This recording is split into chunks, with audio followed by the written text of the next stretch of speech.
नमस्कारम। अब हम पढ़ते हैं activity 1.3 10th class chemistry. Take a few zinc granules in a conical flask और अ टेस्ट ट्यूब। तो आप एक टेस्ट ट्यूब ले लीजिए या एक कोनिकल फ्लास्क ले लीजिए। जैसे इस डायग्राम में दिखाया हुआ है, ये एक कोनिकल फ्लास्क है। तो आप एक कोनिकल फ्लास्क ले लो या टेस्ट ट्यूब ले लो और उसके अंदर जिंक ग्रेन्यूल्स ले लो। यानी जिंक, ये एक मेटल होती है, जिंक के दाने ले लो, जिंक मेटल ले लो। एड डाइल्यूट हाइड्रोक्लोरिक एसिड और सल्फ्यूरिक एसिड टू दिस। तो अब आप क्या करो, इसके अंदर हाइड्रोक्लोरिक एसिड डाल दो। हाइड्रोक्लोरिक एसिड HCl फॉर्मूला होता है, या डाल दो डाइल्यूट सल्फ्यूरिक एसिड, इसका फॉर्मूला होता है H2SO4। ये दोनों एसिड हैं, दोनों में से कोई सा भी एसिड आप एक एसिड इसमें डाल दो। Handle the acid with care, लेकिन आपको एसिड को केयर केयर के साथ हैंडल करना है, क्योंकि एसिड क्या है, जला देता है अगर स्किन पे गिर जाता है। हालांकि ये डाइल्यूट एसिड है, बट ये भी आपको बर्निंग कर सकता है या आपके मतलब जलन सी पैदा कर सकता है या डैमेज कर सकता है आपकी स्किन को, आपके क्लोथ्स को। तो आपको एसिड को केयरफुली हैंडल करना है। Do you observe anything happening around the zinc granules, कि जब आप जिंक ग्रेन्यूल के ऊपर डाइल्यूट सल्फ्यूरिक एसिड या डाइल्यूट हाइड्रोक्लोरिक एसिड डालोगे तो आप क्या देखोगे, आप देखोगे कि जिंक ग्रेन्यूल के पास ना बबल्स बनने लगे हैं, बुलबुले बन रहे हैं। यानी इसमें से एक गैस बनती है और वो गैस बाहर निकलती है। यहां पर देखो, इस कोनिकल फ्लास्क में ऊपर एक ढक्कन लगा रखा है, कॉर्क। ये रबर जैसा बना होता है, एक ढक्कन होता है जो बंद करता है। हालांकि यहाँ कॉर्क की इतनी जरूरत भी नहीं है, बट अगर आप कॉर्क लगाते हो तो उसके बीचों बीच एक होल करके आपको ट्यूब डालनी पड़ेगी। ट्यूब इसलिए डालनी पड़ेगी क्योंकि यहाँ एक गैस बनती है, ताकि गैस को निकलने की जगह मिल सके, तो आपको यहाँ एक ट्यूब लगानी पड़ेगी।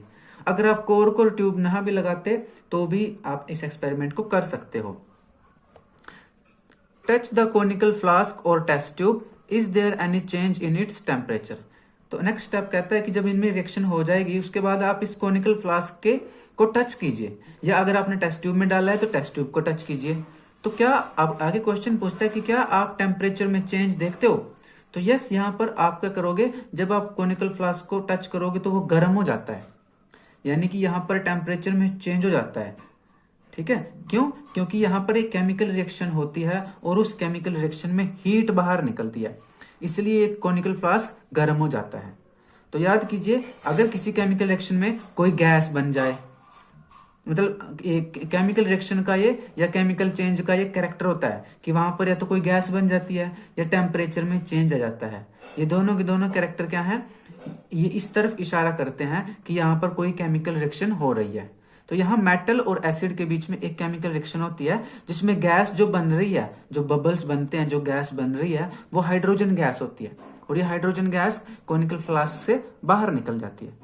ठीक है, तो अब हम देखते हैं कि इसमें कौन सी रिएक्शन होती है। ये देखो, मैंने एक टेस्ट ट्यूब में दिखा रखा है। अगर आप टेस्ट ट्यूब लेते हो तो आप इस तरह से भी समझ सकते हो। तो अब बात करते हैं कि इसमें केमिकल रिएक्शन कौन सी होती है। मान लो अगर आप जिंक ग्रेन्यूल के साथ अगर आप ये ले रहे हो, HCl ले रहे हो, तो क्या रिएक्शन होगी। तो रिएक्शन ये होती है, जिंक प्लस में हाइड्रोक्लोरिक एसिड, इन दोनों में रिएक्शन हो जाती है और कंपाउंड बनता है जिंक क्लोराइड, यानी ZnCl2, जिंक क्लोराइड। प्लस में हाइड्रोजन जो है गैस के फॉर्म में बाहर निकलता है, हाइड्रोजन गैस। ठीक है, और प्लस में क्या है, ये हीट बाहर निकलती है, तो आप यहाँ हीट भी लिख सकते हो कि इसमें हीट बाहर निकलती है। इसको हम केमिकली बैलेंस भी कर सकते हैं। देखिए यहाँ पर 1 हाइड्रोजन है, यहाँ पर 2 हाइड्रोजन है, तो इसको 2 से मल्टीप्लाई कर देंगे। 2 हाइड्रोजन होगी, 2 hydrogen, 2 chlorine, 2 chlorine, 1 zinc, 1 zinc, तो ये केमिकली बैलेंस भी होगी। अगर आप जिंक मेटल में हाइड्रोक्लोरिक एसिड डालोगे तो ये रिएक्शन होती है, जिंक क्लोराइड बनता है और हाइड्रोजन गैस बाहर निकल जाती है। मान लो अगर आप HCl की बजाय सल्फ्यूरिक एसिड यानी H2SO4 ले रहे हो तो क्या रिएक्शन होगी, तो भी सिमिलर रिएक्शन होती है, जिंक प्लस H2SO4। ठीक है, डाइल्यूट लेना है, डाइल्यूट। डाइल्यूट मतलब जिसमें वाटर मिला हो, ज्यादा वाटर हो, एसिड थोड़ा कम हो। ठीक है, अब इसमें क्या होगा, जिंक सल्फेट बन जाता है, ZnSO4, जिंक सल्फेट, प्लस में हाइड्रोजन गैस बाहर निकल जाती है, और प्लस में इसमें हीट बाहर निकलती है क्योंकि फ्लास्क गर्म हो जाता है। तो देखिए ये केमिकल रिएक्शन है।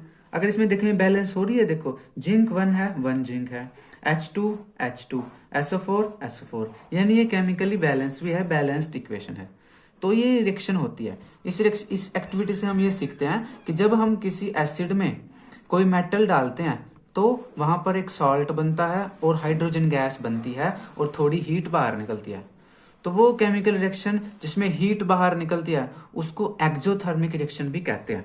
तो यानी यहां पर एक्सोथर्मिक रिएक्शन हो रही है, एक्सोथर्मिक रिएक्शन। और नेक्स्ट अगर मैं इसमें क्या बताऊं, हाँ, जो यहाँ पर हाइड्रोजन गैस बाहर निकल रही है, इसको इसको इसको प्रूव कैसे करोगे कि ये हाइड्रोजन गैस है? कैसे करोगे? जब हाइड्रोजन गैस के पास मैच स्टिक लाई जाती है, बर्निंग मैच स्टिक लाई जाती है, जलती हुई माचिस की तीली लेकर आते हैं, तो ये हाइड्रोजन गैस भी जल जाती है और पॉप साउंड के साथ जलती है, यानी फट फट ऐसे जलती है, जैसे कोई पॉप साउंड हो, फट फट जलती है। तो यानी कि जब आप इस कॉनिकल फ्लास्क में से जब यहाँ से हाइड्रोजन गैस बाहर निकलेगी, तो अगर आप यहाँ पर जलती हुई माचिस की तीली लेकर आते हो, ठीक है, तो ये पॉप साउंड के साथ जलती है, फट फट ऐसे जलते हैं। तो फट फट जो गैस जलती है वो हाइड्रोजन गैस होती है, ये इसका कैरेक्टर होता है। ये थी एक्टिविटी 1.3। नमस्कारम and all the best to you.